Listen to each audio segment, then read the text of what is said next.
Welcome back to the Round No.1 YouTube channel. Now, John Cena just hit the Grand Slam jackpot on Monday Night Raw yesterday on Netflix, and Saturday night's main event is shaping up to be a generational showdown, WWE versus NXT, with Cena's final match as the crown jewel. Now, here's your breakdown of what happened yesterday on Raw. Raw took place in Boston, which is Cena's final hometown Raw.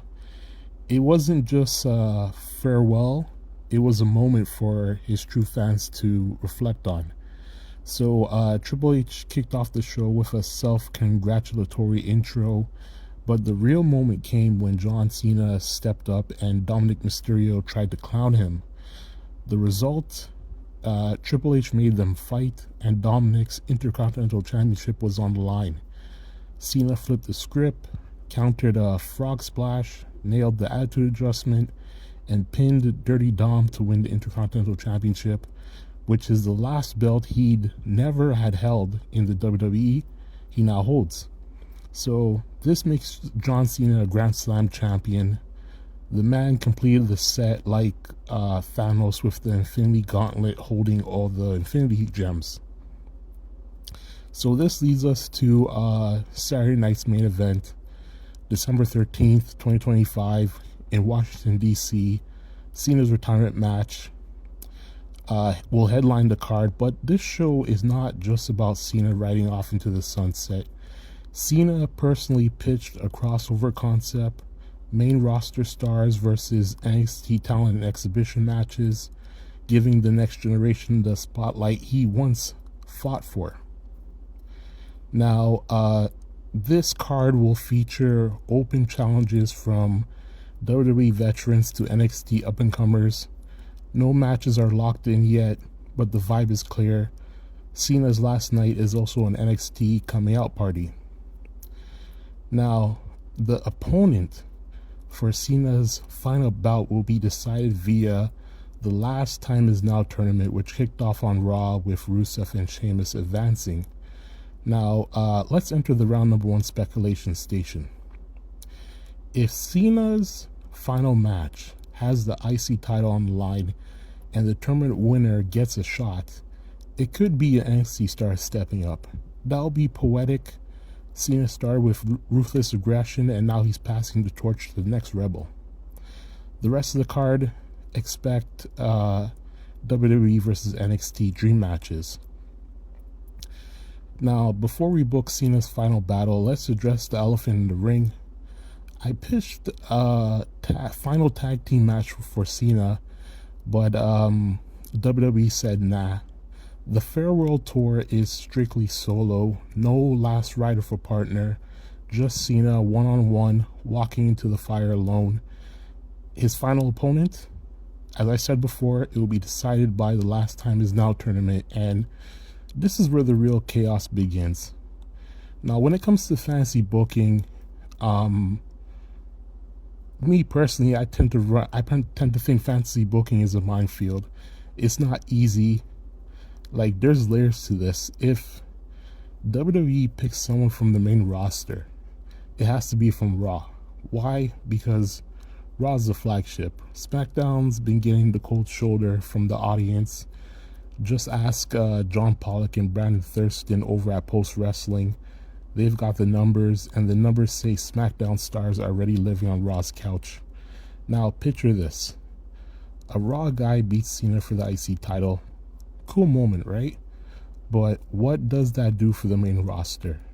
Cena's legacy gets absorbed, but the IC title doesn't scream next world champ. It's a mid-card badge, not a throne.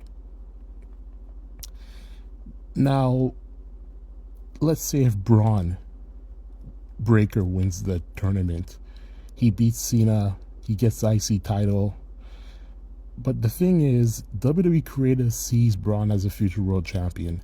Even in kayfabe, Braun holding the IC title feels like putting a rocket in a shopping cart. It doesn't fit. That's why taking the WWE Championship off Cena earlier this year was a mistake. If Cena still had the big one, he could have passed the torch properly, Boom, Cena retires, Braun becomes a new apex predator. Now, if an NXT guy wins, will the main roster crowd buy it? Will they see him as the next Cena or just the next call-up? WWE wants Braun to be the guy, but the audience needs to feel it. Whoever beats Cena should win the Royal Rumble next. The same goes for a main roster guy. That win needs to launch them into the orbit. The IC title in one hand, the world title in sight. Now, the clock is ticking. The end of 2025 means that Cena's gone. 2026, AJ Styles is likely gone. CM Punk, 2 years older. Roman, slowing down. Brock Lesnar, pushing 50. We need new top guys, fast. Not just good workers, young, hungry, and world title ready superstars. Cena's final match isn't just a send-off, it's a spotlight. This isn't just about Cena's last match, it's about WWE's next era. The IC title is the bait, but the real prize is the momentum. To tell the truth, I'm really scared as a fan that WWE will fail with their decision. I mean, just looking at this week's results on Raw with Sheamus and Rusev advancing, and knowing that Javon will probably get destroyed by returning Gunther next Monday, it seems that a Fumble will be the real winner of this tournament. The fear is real and justified because I've seen it before. WWE creative, they build the moment, then forget the follow through. They crown a new champ, then bury them in mid-card purgatory. They tease a torch pass, then fumble it like a bad handoff.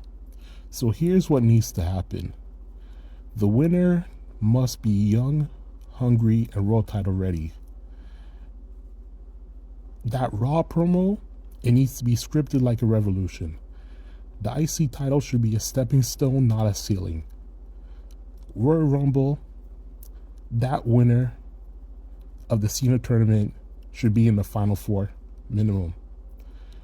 As far as WrestleMania, the winner of the Cena tournament should be in a marquee match, not a pre-show segment. So, WWE has the ingredients: Cena's legacy, a stacked roster, a hungry fan base, or some people might say a declining fan base. But one thing's for sure: if they don't light the fuse, we're staring at a cold torch and a missed moment. Okay, so that's it for this quick Round 1 #1 upload regarding the major events of Cena's Grand Slam win, and also his suggestion to include NXT into this special episode of Saturday Night's Main Event. Let me know what you think about this episode. Give me your comments. And I'll see you next time right here on the Round No.1 YouTube channel.